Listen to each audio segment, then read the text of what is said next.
Hello friends, एक बार फिर से स्वागत है आपका हमारे चैनल पर कॉमर्स गुरु, जिसमें हम आज बात करने वाले हैं एक नए टॉपिक के profit and loss account and balance sheet के बारे में। हमारा टॉपिक चल रहा था फाइनल अकाउंट एक चैप्टर चल रहा था जिसमें हमने ट्रेडिंग, प्रॉफिट एंड लॉस और बैलेंस शीट के बारे में बताया था और कुछ बेसिक कॉन्सेप्ट एक्सपेंसेस के बारे में हमने बताया था, इनकम के बारे में बात की थी, ट्रेडिंग अकाउंट के फॉर्मेट के बारे में बात की थी और फिर कुछ नोट्स के ऊपर डिस्कस किया था हमने।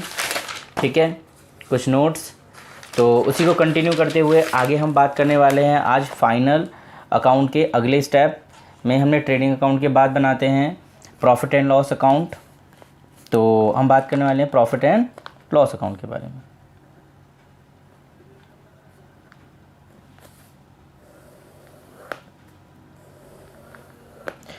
ध्यान रहे, प्रॉफिट एंड लॉस अकाउंट भी बिल्कुल ट्रेडिंग अकाउंट की तरह ही नॉमिनल नेचर का होता है। जैसे कि मैंने आपको पहले भी बताया कि जैसे भी हम कोई अकाउंट पढ़ेंगे तो सबसे पहले हम समझेंगे कि उसका नेचर क्या है, तो वो नॉमिनल नेचर का होता है। और नॉमिनल नेचर समझते ही आधी बातें तो हमारी क्लियर हो गई। नॉमिनल नेचर क्या कहता है आप जानते हैं कि all expenses and losses are the debited और all income and gains are the credited. तो इसी के बेस पर हम इसे बनाते हैं और प्रॉफिट एंड लॉस अकाउंट में हमारा फॉर्मेट जैसे कि लेजर का फॉर्मेट है बिल्कुल। तो सबसे पहले हमारा ट्रेडिंग अकाउंट से है तो ग्रॉस प्रॉफिट आया होगा या ग्रॉस लॉस। अगर ग्रॉस प्रॉफिट आया होगा तो वो डेबिट साइड में रिकॉर्ड होगा, इसे यहाँ पे क्रेडिट साइड में मेंशन करेंगे बाय ग्रॉस प्रॉफिट के नाम से। ठीक है, यहाँ ट्रांसफ़र कर दिया जाएगा। अगर ग्रॉस लॉस हुआ होगा तो वो यहाँ रिकॉर्ड होगा क्रेडिट साइड में, तो उसे हम डेबिट साइड में लेकर आ जाएंगे टू ग्रॉस लॉस के नाम से। ठीक है, इसके बाद आगे की बात करते हैं। कुछ चीज़ें हमें रिकॉर्ड करेंगे जैसे कि salary to depreciation on fixed asset. ध्यान रहे, फिक्स्ड टेंजिबल एसेट्स पे डेप्रिसिएशन लगता है। इसके ऊपर एक चैप्टर भी है, बाद में बात करेंगे हम। डेप्रिसिएशन, बैड डेब्ट्स, कुछ बैड डेब्ट्स हैं टू इलेक्ट्रिसिटी, जो ऑफिस में इलेक्ट्रिसिटी लगने वाले हैं इसके बारे में बात करेंगे। इसमें सारे खर्चे जो आते हैं आफ्टर द मैन्युफैक्चरिंग, ध्यान रहे आफ्टर द मैन्युफैक्चरिंग जो ऑफिस के खर्चे हैं, जो बिज़नेस को स्मूथली रन करने के लिए जो खर्चे होते हैं वो उन खर्चों को हम यहाँ पे रिकॉर्ड करते हैं। इलेक्ट्रिसिटी हो गया, टू एडवर्टाइजमेंट का खर्चा आ गया। ठीक है, और भी जितने भी ऑफिस एक्सपेंसेस होंगे, जितने भी ऑफिस एक्सपेंसेस होंगे, मिसलेनियस एक्सपेंसेस वगैरह सारे यहाँ पे आएंगे। रेंट होगा टू डिस्काउंट, रेंट है, डिस्काउंट है, कमीशन है और टू इंटरेस्ट। ठीक है, ये सारी चीज़ें रिकॉर्ड होगी। क्रेडिट साइड में क्या क्या आएगा, ग्रॉस प्रॉफिट जो दिया हुआ है, उसके बाद हमारे पास यहाँ पे डिविडेंड रिसीव होगा,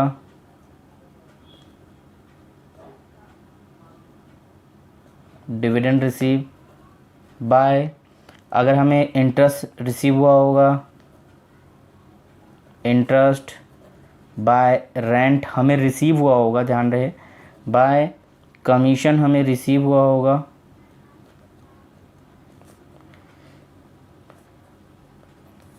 और बाय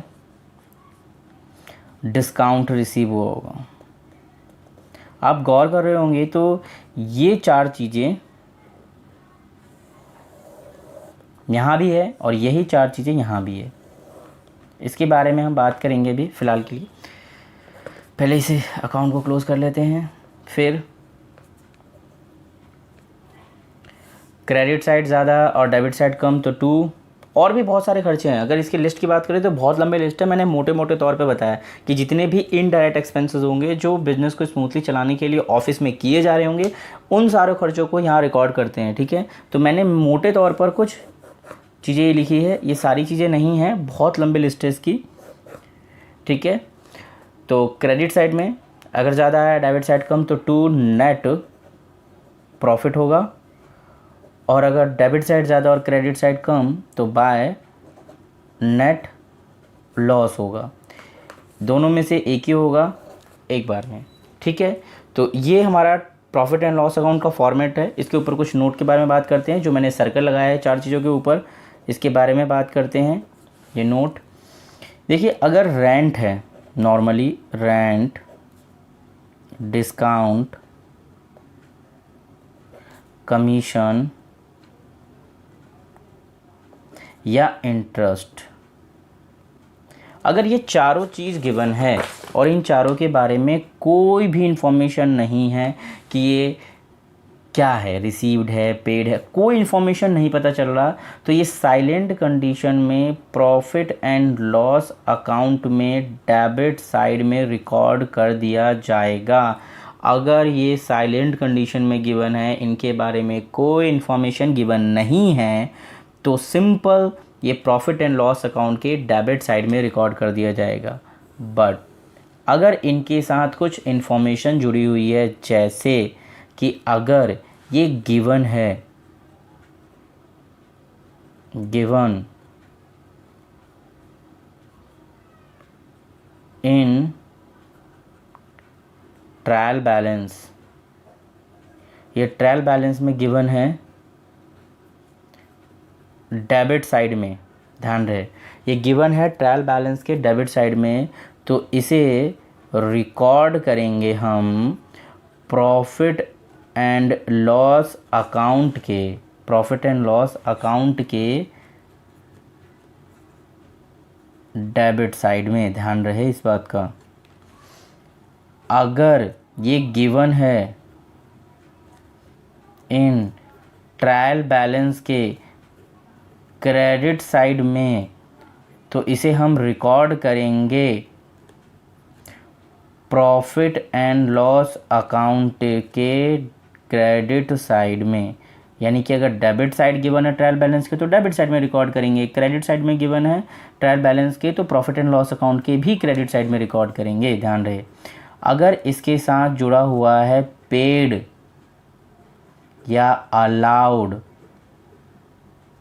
ध्यान रहे, यानी कि rent paid, rent allowed, discount paid, discount allowed, commission paid, commission allowed, या इंटरेस्ट पेड, इंटरेस्ट अलाउड, तो ये हमारा क्या माना जाता है, एक्सपेंसेस, वो भी कौन सा, इनडायरेक्ट, और ये प्रॉफिट एंड लॉस अकाउंट के डेबिट साइड में रिकॉर्ड करेंगे हम, ध्यान रहे।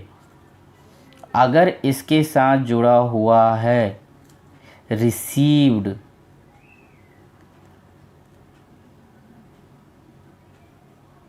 रिसीव्ड जुड़ा हुआ है इसके साथ, ध्यान रहे, अगर इसके साथ रिसीव्ड जुड़ा हुआ है, तो ये प्रॉफिट, ये इनकम मान, अगर रिसीव्ड है तो ये इनकम हो जाएगा, और इनकम है तो ये प्रॉफिट एंड लॉस अकाउंट के क्रेडिट साइड में रिकॉर्ड किया जाएगा, ध्यान रहे, ये प्रॉफिट एंड लॉस अकाउंट के क्रेडिट साइड में।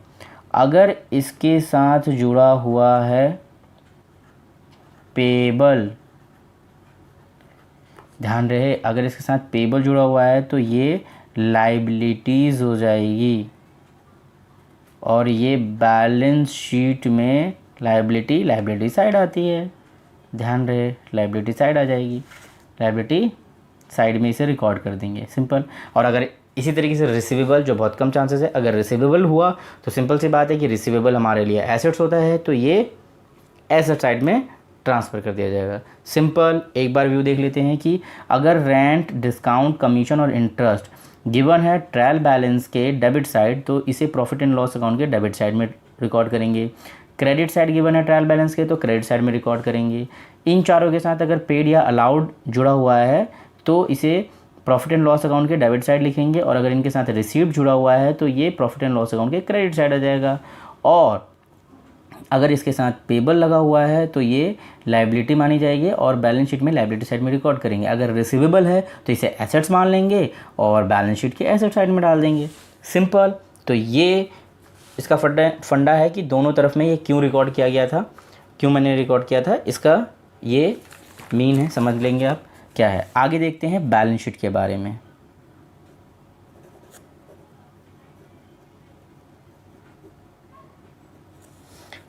देखिए बैलेंस शीट क्या है।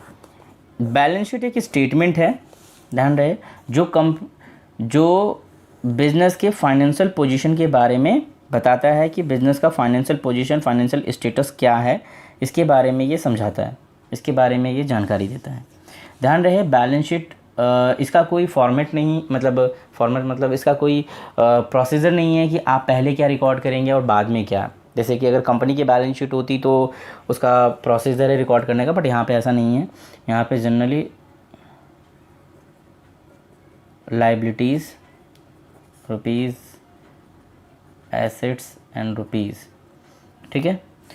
हमारे पास सबसे पहले कैपिटल,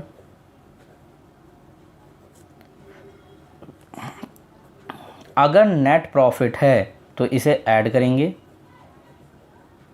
अगर नेट लॉस है तो इसे माइनस, दोनों में से एक ही होगा एक बार में। अगर प्रॉफिट है तो ऐड, लॉस है तो माइनस। अगर ड्राइंग है तो माइनस, अगर इंटरेस्ट ऑन ड्राइंग है तो वो भी माइनस किया जाएगा, ठीक है। और प्लस कर देंगे अगर इंटरेस्ट ऑन कैपिटल है तो इसे प्लस करेंगे। आउटर कॉलम में इसकी वैल्यू लिख देंगे, सिंपल, आउटर कॉलम में इसकी वैल्यू लिख देंगे। और फिर इसमें आएगा बैंक ओवरड्राफ्ट, बैंक ड्राफ्ट। देखिए बैंक ओवरड्राफ्ट क्या होता है, जैसे कि हमारे अकाउंट में जितने पैसे हैं मुझसे ज़्यादा अगर निकाल लेते हैं तो इसे बैंक ओवरड्राफ्ट सिचुएशन कहते हैं। अब आप कहेंगे सर मेरे अकाउंट में जितने पैसे मैं उससे ज़्यादा कैसे निकाल सकता हूँ, तो बिल्कुल हम नहीं निकाल सकते। सेविंग अकाउंट होल्डर को ये फैसिलिटी नहीं मिलती है, बट बिजनेसमैन जो होते हैं उनका कॉमर्शियल अकाउंट होता है, बिजनेस अकाउंट होता है, तो उनको करंट अकाउंट वालों को ये फैसिलिटी दी जाती है। उनका क्रेडिट स्कोर देखकर, उनका परफॉर्मेंस देख के कि ये हमारे अच्छे कस्टमर है, तो उनको ये फैसिलिटी दी जाती है। एज़ पर उनकी परफॉर्मेंस के अकॉर्डिंग उनकी उतनी फैसिलिटी दी जाती है कि कितने अमाउंट की होगी। तो बैंक ओवरड्राफ्ट का मतलब ये है कि जितना आपके अकाउंट में पैसा आप उससे ज़्यादा विड्रॉ कर सकते हैं, ठीक है। क्रेडिटर्स हो गया, उसके बाद लोन हो गया, चाहे आप वो पर्सनली किसी से लोन ले रहे हैं या बैंक लोन ले रहे हैं, सॉरी पर्सनल मतलब कि बिज़नेस के लिए अगर किसी पर्सन से लोन ले रहे हैं तो वो लोन या बैंक लोन हो गया, ये हमारा आ जाएगा। बैंक ओवरड्राफ्ट हो गया, क्रेडिटर हो गया, लोन हो गया। फिर बिल्स पेबल हो गया,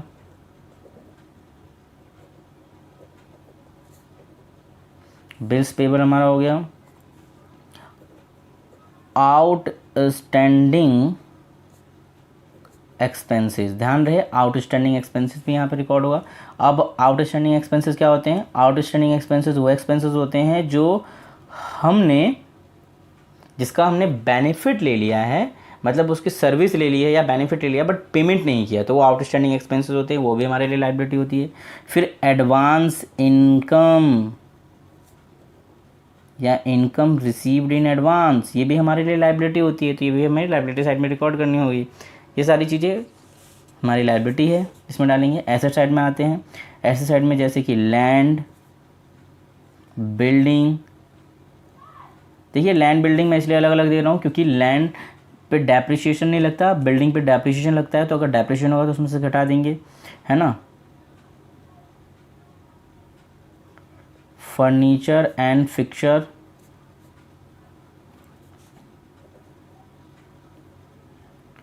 plant and machinery,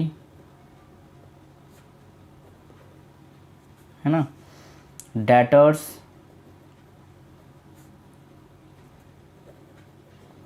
bills receivable,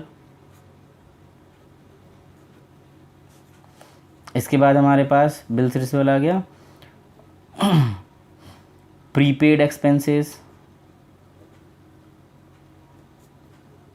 अब प्रीपेड एक्सपेंसेस क्या होते हैं? ऐसे खर्चे जिसका हमने पेमेंट पहले करा है, बेनिफिट हम बाद में लेंगे, तो ये प्रीपेड एक्सपेंसेस कहलाते हैं। उसके बाद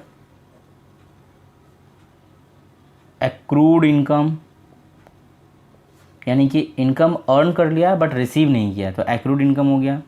और फिर यहाँ पर क्लोजिंग स्टॉक जो ट्रेडिंग में भी रिकॉर्ड हुआ है क्रेडिट साइड में, क्लोजिंग स्टॉक वो भी आएगा यहाँ।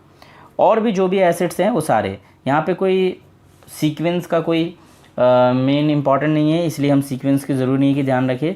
जो भी हमारे पास एसेट्स और लाइबिलिटी है, एसेट्स एसेट साइड और लाइबिलिटी साइड में रिकॉर्ड कर देंगे। और एसेट्स और लाइबिलिटी साइड दोनों साइडें बिल्कुल क्या आएगी, दोनों साइड हमारी बिल्कुल बराबर आएगी, 1 रुपये का फ़र्क नहीं आएगा।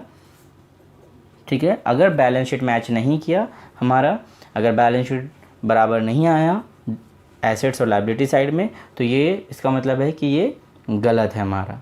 ठीक है, तो मिलते हैं फ्रेंड अगली क्लास में। आगे इसके ऊपर कुछ क्वेश्चंस हम डिस्कस करेंगे, कॉन्सेप्ट ख़त्म या एडजस्टमेंट्स के बारे में हम बात करेंगे या कुछ क्वेश्चंस करेंगे नॉर्मली। तो दोस्तों अगर मेरी क्लास आपको अच्छी लगी तो प्लीज़ लाइक करें, शेयर करें, सब्सक्राइब करें। और अगर कोई सजेशन है तो प्लीज़ कमेंट बॉक्स में आप दे सकते हैं मुझे। और प्लस अगर कोई टॉपिक है जिसके ऊपर वीडियो बनाना है तो आप वो भी मुझे सजेस्ट कर सकते हैं। तो मिलते हैं, good bye friend, thank you.